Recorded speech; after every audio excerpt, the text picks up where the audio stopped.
Hey guys, number one Marmaduke fan here. I'm going to try to do a quick review, try to contain my thoughts today. So, first, Dream and Sun, volumes 4 and 5 by Ichigo Takano. My rule is if I stop having fun reading something or I'm not looking forward to read it, I tap out. I'm getting close to tapping out on Dream and Sun because it's basically, I'm getting a feel for what it is. It's basically a G-rated reverse harem anime, and it took me this long to realize it's a reverse harem anime because it's so innocent, but it's like high school girl surrounded by dreamboat boys. She is kind of a young naive idiot, so she's falling out of love with one and falling in love with the next one all the time, and cutesy bootsy stuff. You can find little drawings of what are they called, what is that dog that the Queen of England has that have the fluffy butts that millennials are always posting about? I forgot whatever that dog is called, but you can find like little pictures of them hidden in the scenes. It's rated for teen. Yeah, I guess so. I guess there's some little romantic elements to it, but it is a very innocent, it is what it is, a very innocent, silly romantic comedy. It's given me a few chuckles, but I'm kind of like getting to the point where I'm saying, okay, I think I get it. So I'll give volume 6 one more shot and see if she throws me a curveball, but 5 volumes of just innocent comedy fun. All right, so Fairy Cube, I reviewed volume 1, and what I think I said about volume 1 is Fairy Cube is sort of like when you were in English class and you got paired up in English class with that kind of loner goth kid, and you had to read each other's creative writing assignments, and the loner goth kid had this really well-written but really weird, almost like psychedelic magic world fantasy. Do you guys ever have something like that? That's what Fairy Cube feels like, where it's really creative, it's really weird, and it feels like the first draft by someone who's intensely creative and is writing their first story and is doing some weird things you don't see experienced writers do, but it's almost kind of charming in how intensely paced it is. Like, it'll just jump from one thing, and then the hero will be doing their thing, and then you look over at the secondary character, and boom, we're not forget the hero. Now we're talking about the secondary character and their whole backstory. I kind of dig it. I guess the basic premise of Fairy Cube is there are fairies, but fairies aren't cute little Disney pixies. Fairies are basically hyper magic murder creatures, like they are in Irish fairy tales, really. And apparently, there's a lot of. I tweeted out some pictures because there were some clearly names that seemed like they were from mythology, but I didn't know the source. And someone told me they're actually some pagan gods from Welsh mythology in this. And so what I like about this is Kaori Yuki is basically looking at a different culture, finding kind of inspiration in the ancient magical myths of another culture. And she actually at some point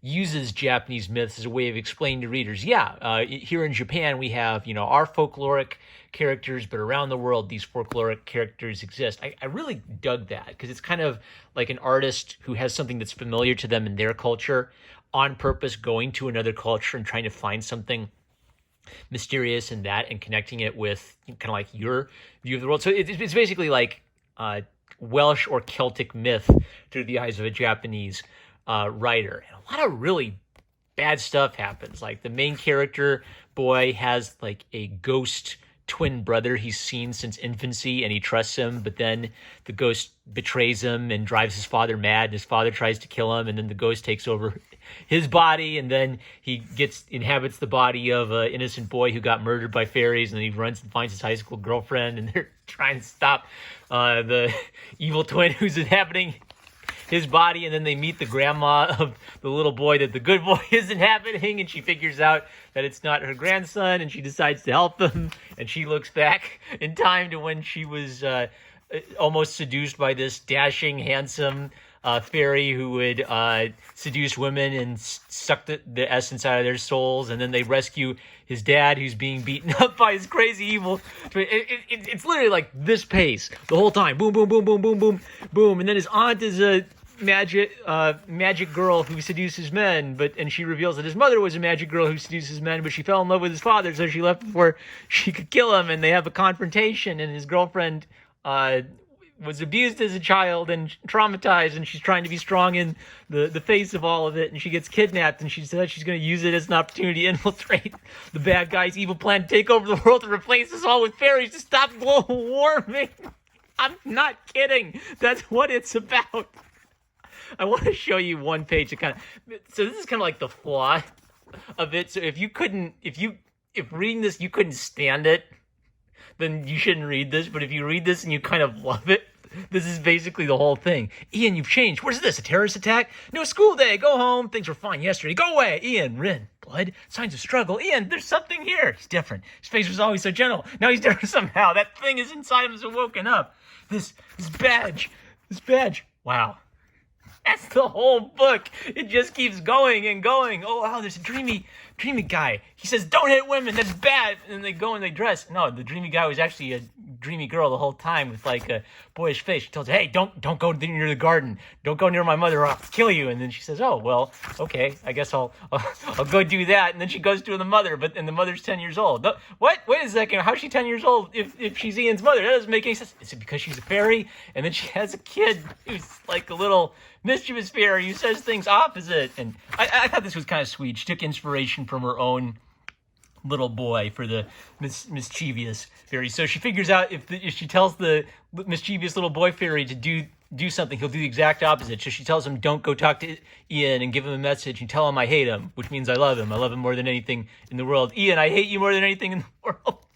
But then the dreamy boat girl shows up in like all the cool ruffles and tells her, man, I told you not. I just told you if you go here, I'll kill you.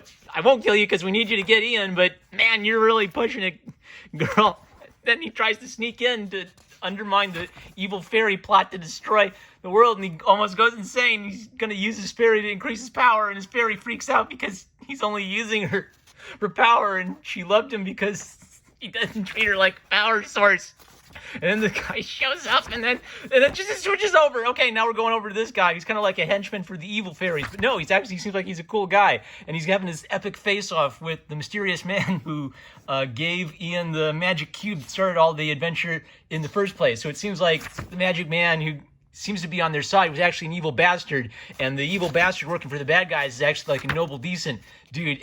And they were kids together, and Raven was a slave, and the magic man was being seduced by the queen because the queen was a pedophile, and then the king was going to execute him for sleeping with his wife, but Raven stood up and told the truth and told him, no, it wasn't his fault, even though he's a jerk to me. It was the queen. The queen's the evil person. So they both got sent to the desert, and that guy lost his eye, and then he lived in the other guy's kingdom and seduced his wife. And he was the guy the whole time. He was the guy the whole time who was sneaking into the human world to seduce young women, and the grandma fell in love with him. And she hoped she would see him again one day. And even though he's being such a bastard, he's their only help. So to save the girl, so he takes his magic eye that can open up dimensions. And now they're like really mad at each other. They're going to have this face off. And it's so sad because this guy's working for the bad guys to be such a noble guy. And this guy's working for the good guys to be such an ass. What is this book? I love it so much. So yeah, that's very cute. I gotta get volume 3. I need to know what happens next, because I've never read anything like that where it's just like, boom, we're in the next scene.